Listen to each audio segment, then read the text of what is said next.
The monitor flatlined at 2:47 a.m. Blake Sutton, billionaire, renowned surgeon, the man who'd spent 18 years waiting for love, stood frozen as the woman carrying his child stopped breathing. "Nicole!"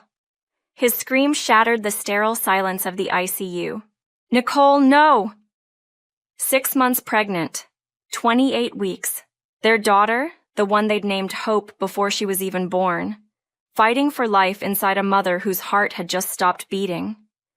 Blake's hands, the hands that had performed thousands of surgeries, that had saved countless lives, were shaking so violently he could barely grip the bed rails.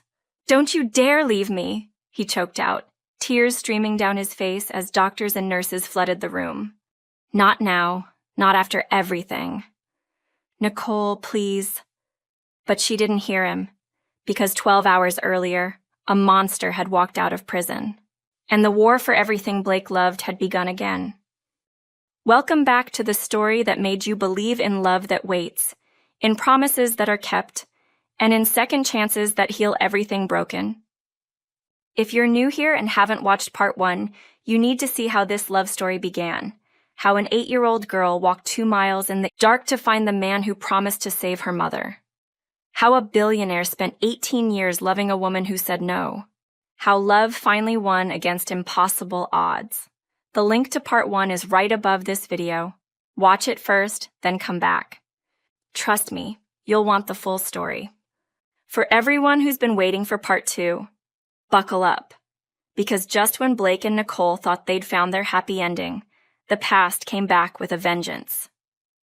And this time, the stakes aren't just a broken heart. They're life and death for 3 people Blake loves more than his own soul. Let's dive in. 6 months earlier, the garden of Sutton Medical Center had never looked more beautiful. 200 guests watched as Blake Sutton, devastatingly handsome in his black tuxedo, tears already streaming down his face, stood at the altar waiting for the woman who'd made him wait 18 years. When Nicole appeared at the end of the aisle, Blake forgot how to breathe. She was ethereal in a simple white silk gown that hugged her petite frame, her natural black curls adorned with tiny white roses, her rich brown skin glowing in the afternoon sunlight. She'd gained healthy weight since leaving the hospital 3 months ago. The bruises were gone. The fear in her eyes had been replaced with joy. She was whole again, and she was walking toward him. Callista, now 9 years old, wearing her flower girl dress, held her mother's hand as they walked together down the aisle. When they reached the altar, Blake took Nicole's hands and his voice broke immediately. "I can't do this without crying," he admitted, and the guests laughed through their own tears. "Then cry," Nicole whispered, smiling. "I plan to." The officiant cleared his throat. "We are gathered here today." "Wait," Blake interrupted. "I need to say something first." He turned to Nicole, and the look in his hazel eyes made her knees weak. 18 years ago, I told you I loved you. You said no. And for 18 years, I carried that rejection like a stone in my chest. I built an empire trying to forget you. I made billions trying to prove I could be happy without you. But every woman I met, I compared to you. Every potential future I measured against the one I could have had if you'd said yes. Nicole was crying now. And then you walked back into my life, scared, trapped, and I realized something. Blake's voice cracked. That rejection 18 years ago, it wasn't a tragedy. It was preparation. Because the boy I was at 18 couldn't have saved you. Couldn't have protected you. Couldn't have fought for you the way you deserved. I needed those 18 years to become the man strong enough to love you right. Blake? Nicole's voice broke completely. So thank you, Blake continued, tears falling freely, for saying no 18 years ago, because it made me become the man worthy of your yes today. There wasn't a dry eye in the garden. Nicole cupped his face in her small hands. I love you so much, Blake Sutton. You make me braver, stronger, better. You make me whole. Blake kissed her before the officiant could pronounce them married. And when they finally pulled apart, he whispered against her lips, mine. Finally mine. Yours, Nicole whispered back. Always yours. 3 months later, Nicole found Blake in his study at home, reviewing hospital acquisition reports at 10 p.m. You work too much, she said from the doorway. Blake looked up and smiled, that devastating smile that still made her heart stutter. Says the woman who just enrolled in nursing school full-time. I have dreams to chase. Nicole walked to him, and Blake immediately pushed his chair back, pulling her onto his lap. And I love watching you chase them, he murmured, pressing a kiss to her neck. Nicole took a deep breath. Blake, I need to tell you something. His arms tightened around her. What's wrong? Are you okay? Did something... I'm pregnant. Blake froze, completely froze. Nicole pulled back to look at his face. Blake, say something. Anything. His hazel eyes were wide, filling with tears. Pregnant? We're having a baby. Nicole's own eyes filled. I'm 8 weeks along. I found out yesterday, but I wanted to be sure before I told you. Blake stood up so fast he nearly knocked her over, then caught her, then set her gently on the desk like she was made of glass. You're pregnant, he said again, like he couldn't quite believe it. Yes, we're having a baby. Yes, our baby. Blake, yes. He kissed her desperately, then pulled back, eyes wild. Are you okay? Do you feel okay? Should you be standing? Should you sit? Do you need water? Food? A doctor? I'm a doctor. No, wait, I can't be your doctor. Conflict of interest. Nicole laughed, grabbing his face. Blake, breathe. I'm fine. The baby's fine. Everything's perfect. Blake dropped to his knees in front of her, pressing his forehead to her still flat stomach. Hi, baby, he whispered. I'm your dad. I'm going to love you so much. I'm going to protect you and your mama with everything I have. You're already the most loved person in the world. Nicole ran her fingers through his hair, tears streaming down her face. I never thought I'd get this, Blake said, his voice muffled against her stomach. A wife, a family, a baby. I thought I'd spend my life alone, loving someone who didn't want me. Well, she wants you now, Nicole whispered. She wants you forever. Blake looked up at her, and the love in his eyes was so intense it hurt. I'm going to be a dad, he said, wonder in his voice. The best dad, Nicole promised. A girl, Blake said suddenly. I want a girl who looks just like you. What if it's a boy? Then I'll want him to have your eyes, your smile, your kindness, your strength. Blake stood, pulling her against him. I want a whole house full of little versions of you. Let's start with one and see how it goes, Nicole laughed. But that night, as they lay in bed with Blake's hand on her stomach, they both felt the same thing. Complete and perfect happiness. But they couldn't have known it wouldn't last. 5 months later, Nicole was 6 months pregnant, beautifully, gloriously pregnant, when Blake's phone rang at 7 a.m. on a Tuesday morning. Victor Kane's voice was grim. Boss, we have a problem. Blake was making breakfast. Trying to make breakfast while Nicole sat at the kitchen island critiquing his scrambled eggs technique, and he nearly dropped the pan. What kind of problem? Dominic Freeman was released from prison yesterday. The kitchen went silent. Nicole's hand went to her swollen belly protectively. What? Blake's face had gone white. That's impossible. He had 12 more years on his sentence. His family, Victor said. Old money, powerful connections. They'd been working the system for months, appeals, technicalities, calling in favors from judges his father went to law school with. They argued prosecutorial misconduct, claimed bias because of your involvement, got 3 convictions overturned on technicalities. The whole case collapsed. Where is he now? Blake's voice was ice. Unknown. He was released at 6 a.m. yesterday. We lost track of him after he left the facility. Blake looked at Nicole. Her face had lost all color. Find him, Blake ordered. Now, I want to know where he is, what he's doing, who he's talking to every minute of every day. Understood. Already on it. Blake hung up and immediately went to Nicole, pulling her into his arms. He can't hurt you, Blake said firmly. The restraining order is still in place. He comes within 500 feet of you, he goes straight back to prison. You don't understand, Nicole whispered, trembling. He doesn't care about restraining orders. He doesn't care about going back to prison. Blake, he's going to do nothing, Blake interrupted, cupping her face. Because I won't let him. You hear me? I won't let him touch you or our baby or Callista. I promise. But even as he said it, Blake felt cold dread settling in his stomach. Because men like Dominic Freeman didn't just disappear quietly. They came back for revenge. The custody petition arrived via courier at 3 p.m. on a Friday. Blake was in surgery when his lawyer called Nicole directly. Mrs. Sutton, we have a situation. Nicole, who'd been at home resting per Blake's increasingly protective orders, felt her blood run cold. What is it? Dominic Freeman has filed for emergency custody of Callista. The world tilted. That's impossible. He has no parental rights. He surrendered them. The court... He's claiming he was coerced into surrendering his rights while under duress. Nicole's hand went to her belly where their daughter, Hope, was kicking. Can he win? The lawyer hesitated too long.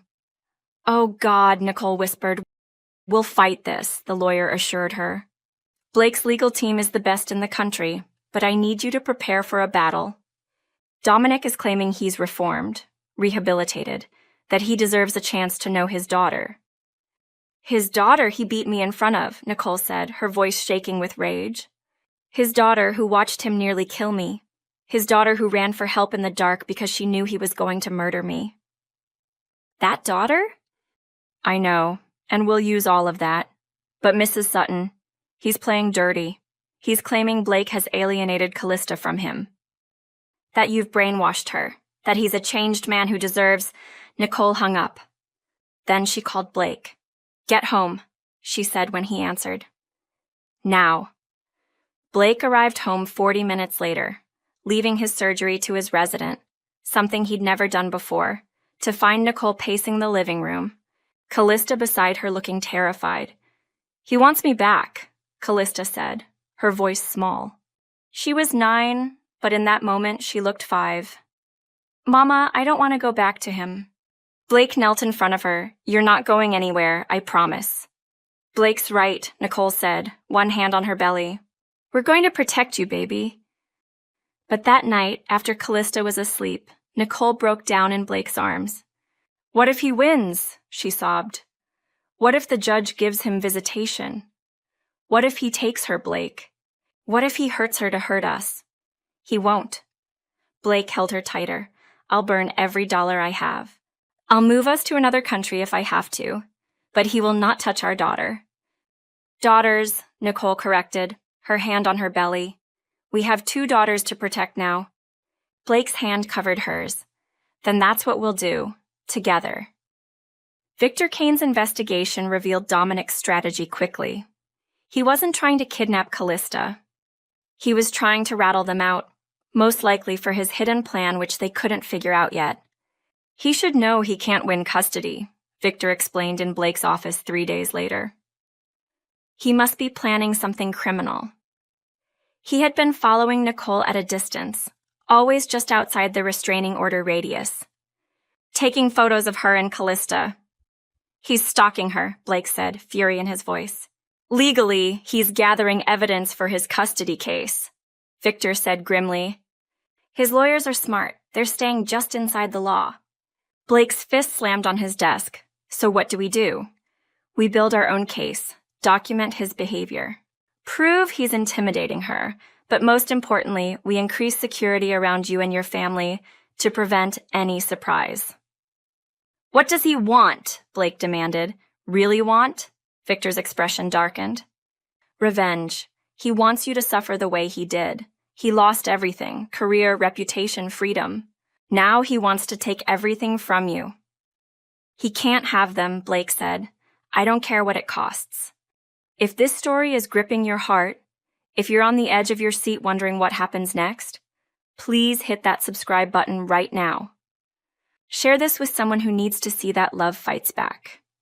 And comment below where you're watching from, because this community is global and we want to know you're here with us.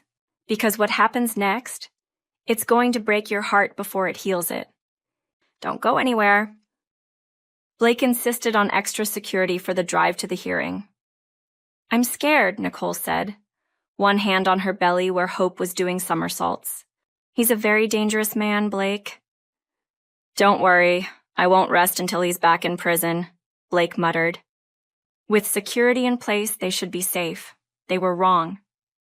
The black SUV hit them at the intersection 3 blocks to the courthouse. T-boned the driver's side at 50 miles per hour, sending Blake and Nicole's car spinning. Nicole screamed. Blake tried to shield her with his body, but physics won. The car slammed into a traffic light pole. Metal crumpled, glass shattered, airbags deployed, and then silence. Blake's ears were ringing. His head was bleeding, but his only thought was, Nicole. She was slumped against her seatbelt, unconscious, blood on her face. And her dress, her beautiful maternity dress, was turning red. Nicole! Blake's hands were shaking as he reached for her. Baby, wake up, Nicole! She didn't respond. Blake saw the SUV that hit them, saw the driver speeding away, saw Dominic Freeman in the passenger seat looking back with a smile. No! Blake fumbled for his phone, called 911. My wife, she's pregnant, 7 months, there's blood, she's not responding, please? Victor's car screeched up behind them, Victor jumping out. Boss, get an ambulance. Now, and find Dominic Freeman. Find him! Blake turned back to Nicole, his hands gentle on her face despite the panic. Nicole, sweetheart, stay with me. Please stay with me. Don't leave me. Please don't leave me. But as the ambulance arrived and EMTs loaded Nicole onto a stretcher, Blake saw the amount of blood. And for the first time in 18 years of being a surgeon, Blake Sutton felt helpless. Blake rode in the ambulance, holding Nicole's hand as EMTs worked frantically. We're losing fetal heart tones, one announced. Blake's world tilted. Nicole, please, baby, stay with me. That's all that matters. You're all I've ever wanted, Blake sobbed. At Sutton Medical Center, Blake's entire surgical team was waiting. Dr. Patricia Hayes, his mentor, the woman who'd taught him everything, met them at the door. Blake, you can't operate on your own wife. The hell I can't. You're emotionally compromised. You're bleeding. You probably have a concussion yourself. Patricia, that's my wife and my daughter in there.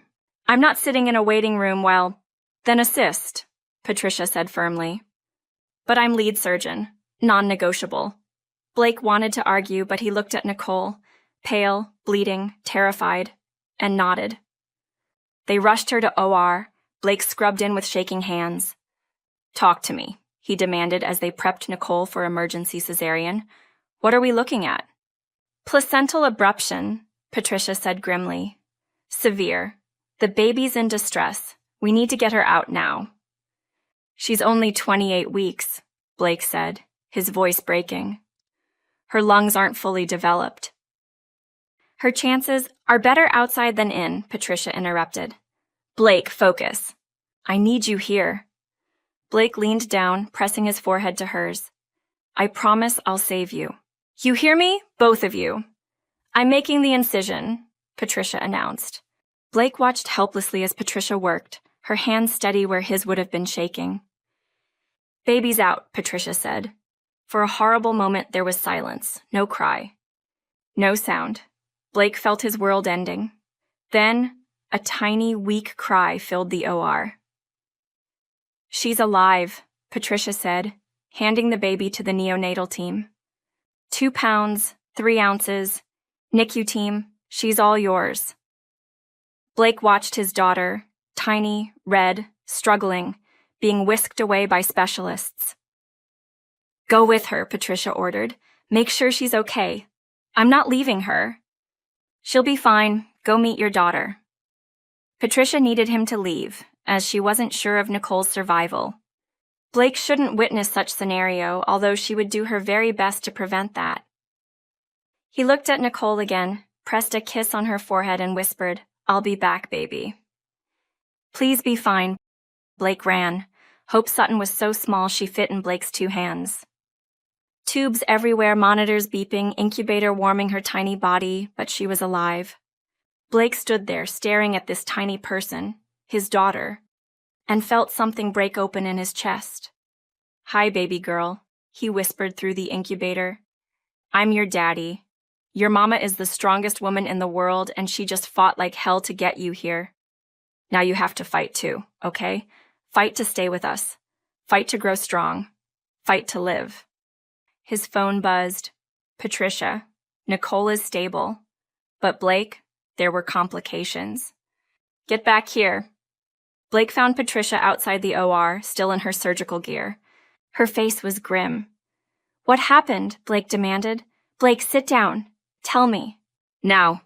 Patricia took a breath. "Nicole started hemorrhaging during the procedure. We got it under control, but..." She paused. "Blake, we had to perform an emergency hysterectomy." The words hit Blake like a physical blow. "What?" The damage was too extensive. The placental abruption, the trauma from the accident. We couldn't save her uterus. She'll recover, but... Patricia's voice softened. "She can't have any more children." Blake sat down heavily. "Does she know?" "Not yet. She's still in recovery. Blake, you need to be the one to tell her." Blake put his head in his hands because he knew how Nicole would take this news. Another thing stolen from her, another piece of the future they'd dreamed about, gone. "Is she going to be okay?" Blake asked, his voice hollow. "Physically? Yes, the surgery was successful. But emotionally..." Patricia put a hand on his shoulder. "That's going to take time." Blake nodded, stood up. "Can I see her? She's in recovery, should be waking up in the next hour." Blake went to check on Hope first. Still fighting, still alive, then made his way to Nicole's room. Nicole woke slowly, her eyes fluttering open to find Blake sitting beside her bed, holding her hand. "Blake?" Her voice was hoarse from the breathing tube. "I'm here." He brought her hand to his lips, kissing her knuckles gently. "The baby?" "Hope? Is she..." Panic filled Nicole's eyes. "She's alive," Blake said quickly, and watched relief flood Nicole's face. "She's in NICU. 2 pounds, 3 ounces. She's tiny and she's early, but she's fighting, Nicole. She's so strong, just like her mama." Nicole started crying. "Can I see her?" "Soon. As soon as you're strong enough." Blake hesitated. "Nicole, there's something I need to tell you."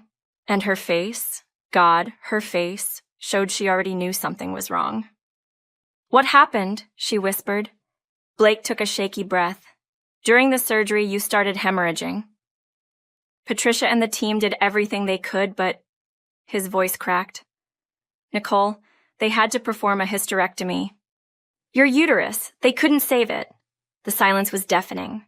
Nicole stared at him, processing. "I can't have more children," she said flatly. "No, Hope is the only baby we'll ever have together." "Yes." Nicole broke down in tears, and Blake saw her shoulders start to shake. "Nicole," he said softly. She couldn't stop her tears and turned away. "Baby, please." "Talk to me. I can't bear to see you so hurt like this." He stole from me again. "I'm so sorry, baby. I'm so sorry." Nicole finally turned, and the emptiness in her eyes gutted him. "He took it from me," she sobbed. "The chance to give you more children. The chance to feel life growing inside me again. He took it." "I don't care about more children," Blake said desperately. "I care about you. We have Hope. We have Callista. We have each other. That's enough. That's more than enough." "You say that now. I'll say it forever," Blake interrupted, crossing to her. "Nicole, listen to me. I didn't fall in love with you because of what you could give me.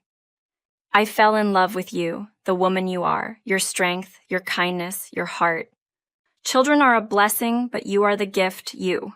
Nicole's eyes filled with tears. "I feel broken, Blake, like you took the last piece of me that was whole." "Then let me help you put the pieces back together," Blake said, cupping her face. "Again, for as long as it takes. That's what I do, remember? I wait. I fight. I never give up on you. What if I give up on myself?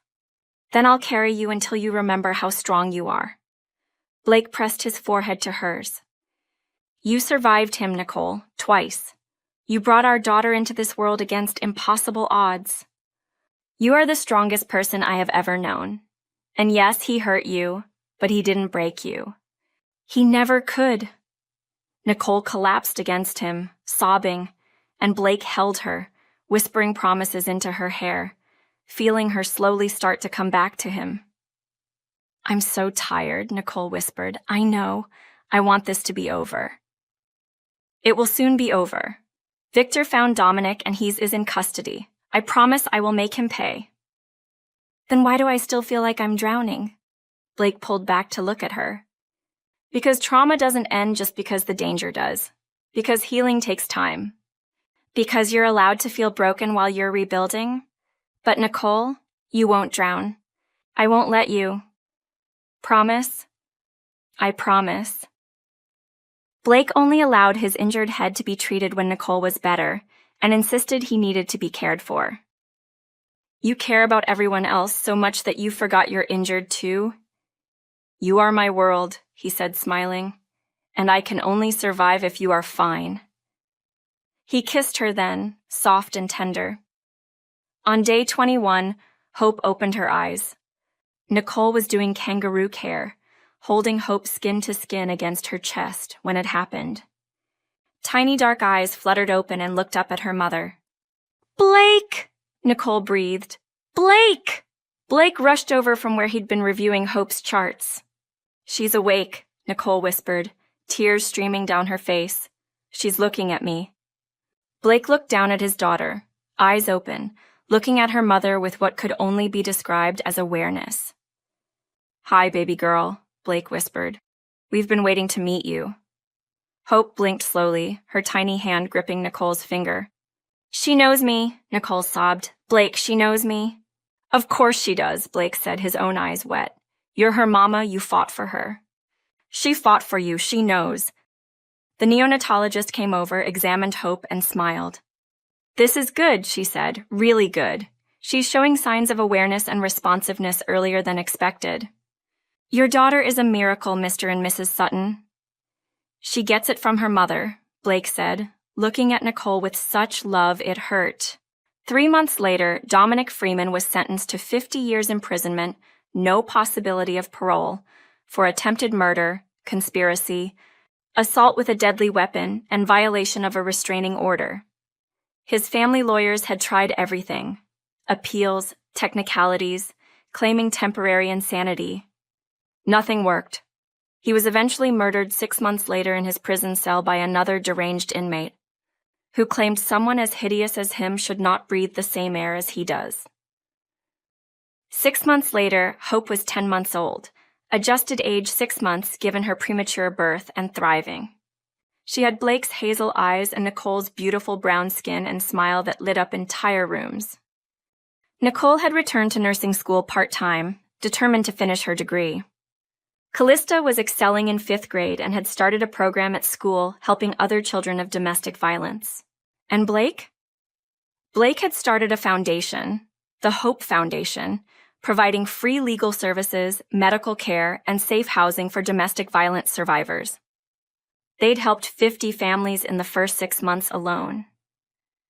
You're changing the world, Nicole told him one evening as they sat on their penthouse balcony, Hope sleeping in Nicole's arms, Callista doing homework inside. I'm just making sure what happened to you never happens to anyone else if I can help it, Blake said. Nicole looked at him. This man who'd loved her through everything, who'd saved her repeatedly, who'd built their family from ashes and trauma. I love you, she said. In case I don't say it enough. I love you so much it scares me sometimes. Blake smiled. Good scared or bad scared? Good scared. The kind of scared that comes from knowing if I lost you, I'd never recover. You're never losing me, Blake promised. I waited 18 years for you. I'm not going anywhere for the next 18. Or the 18 after that. Or, Nicole laughed, I get it. You're stuck with me. Best thing that ever happened to me. Blake said seriously. Hope stirred in Nicole's arms, making soft baby sounds. She's waking up, Nicole said. Give her to me, Blake said, reaching for his daughter. Hope settled immediately in her father's arms, those hazel eyes blinking up at him. Hi, baby girl, Blake whispered. Did you have a good nap? Hope cooed, her tiny hand reaching for his face. Blake caught her hand and kissed it gently. You know what? He said to Nicole. A year ago, I thought I'd lost everything. You were in a coma. Hope was fighting for her life. Dominic was terrorizing us. I thought maybe this time we wouldn't make it. But we did, Nicole said softly. We did, Blake agreed, and it made me realize something. We can survive anything. As long as we're together, we can survive anything. Nicole moved closer, leaning her head on his shoulder as they both watched Hope. Thank you, she said quietly. For what? For never giving up on me. For waiting 18 years. For fighting for me when I couldn't fight for myself. For saving me. Again and again and again. Blake kissed the top of her head. That's what love does. It waits. It fights. It never, ever gives up. If this story moved you, if it made you cry, if it reminded you that love really can heal anything, please don't just scroll past. Hit that subscribe button. Share this with every person you know who needs hope. Comment below with where you're watching from and tag someone who needs to hear this story. Introducing our new ebook, Love After Loss. A gentle guide for every woman who's learning to love again after heartbreak. If you've been finding healing and hope through our stories, you can get your copy of Love After Loss using the link in the description below or the pinned comment. It's our way of walking beside you, one step at a time. Thank you for being here. Thank you for believing in this story. Thank you for being part of this community that believes in second chances and love that never gives up. See you in the next story. Until then, keep believing in love that waits.